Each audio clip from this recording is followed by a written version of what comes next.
নীলফামারী ডোমারে বিশেষ অভিযানে মামলার ওয়ারেন্টভুক্ত আসামিসহ ৪২ বছর বয়সী আরিজিন সরকার নামে এক মাদক কারবারিকে গ্রেপ্তার করেছে ডোমার থানা পুলিশ।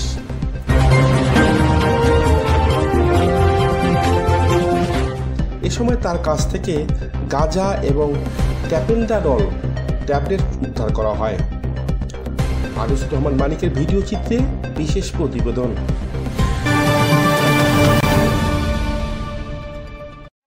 ডোমা থানা অফিসার ইনচার্জ মহসিন আলীর নেতৃত্বে চিলাহাটি পুলিশ তদন্ত কেন্দ্রের ইনচার্জ ইন্সপেক্টর মশিউর রহমান সঙ্গীয় ফোর্স গোপন সংবাদের ভিত্তিতে সোমবার সন্ধ্যায় চিলাহাটি ভোগড়াবড়ি ইউনিয়নের কাঁঠালতলি বাজার এলাকা থেকে মাদক বিক্রয়কারে তাকে গ্রেপ্তার করে। এ সময় তল্লাশি চালিয়ে নেশাজাতীয় মাদকদ্রব্য গাঁজা এবং ট্যাপেন্ডাডল ট্যাবলেট উদ্ধার করে পুলিশ। আরিজিন সরকার চিলাহাটি মাস্টারপাড়া এলাকার মৃত ইসমাইল হোসেন সরকারের ছেলে। তার বিরুদ্ধে চিলাহাটি পুলিশ তদন্ত কেন্দ্রের এসআই মনিরুল ইসলাম বাদী হয়ে মাদকদ্রব্য নিয়ন্ত্রণ আইনে ডোমার থানায় মামলা দায়ের করে।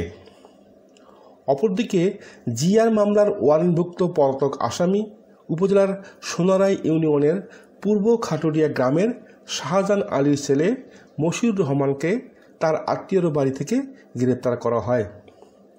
ডোমার থানার অফিসার ইনচার্জ মহসিন আলী বিষয়টি নিশ্চিত করে জানান, গ্রেপ্তারকৃতদের আদালতের মাধ্যমে জেলা কারাগারে পাঠানো হয়েছে। আনিসুর রহমান মানিক, সার্কি নিউজ, ডোমার, নীলফামারী।